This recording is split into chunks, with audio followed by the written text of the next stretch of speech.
Recording by लालित music. ये छोड़िए दूधू वालों के कहाँ जाए छिए कनी हमरो बता न रे बारी में जाए छ डीजे वाला सब मिल देगे हमरा संगे मिलबी गे चुप छोरा मुंह तोड़ दो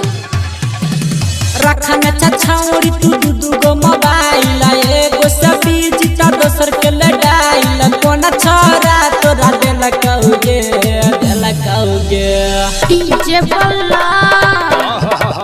डीजे वाला तुमलल कोई रे मोबाइल हिनो के दल कोई रे डीजे वाला तुमलल कोई रे मोबाइल हिनो के दल कोई रे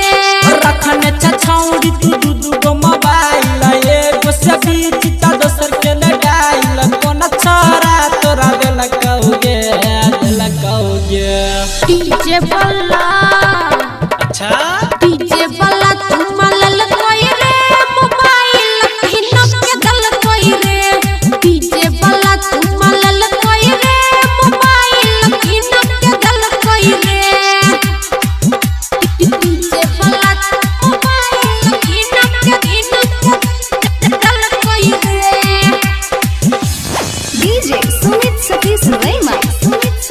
लालित म्यूजिक दरभंगा। ये छोरी हमरा बता न तू जल्दी के लगल को तोरा गलिया कहलदी रे छोरा हमरा पे बोल बेज ज्यादा मन के तोरा हमको देबो आधा हां ये छोरी हमरा बता न तू जल्दी के लगल को तोरा गलिया कहलदी रे छोरा हमरा पे बोल बेज ज्यादा मन के तोरा रखो देबो आधा एगो जगह पर रखै छै चार गो सिम गे ऑनलाइन रहै छोरी रोज रात दिन गे कोन छोरा तोरा देल कहूगे डीजे वाला तुमलल कोई रे मोबाइल हिनो के दल कोई रे डीजे वाला तुमलल कोई रे मोबाइल हिनो के दल कोई रे डीजे वाला मोबाइल हिनो के दल कोई रे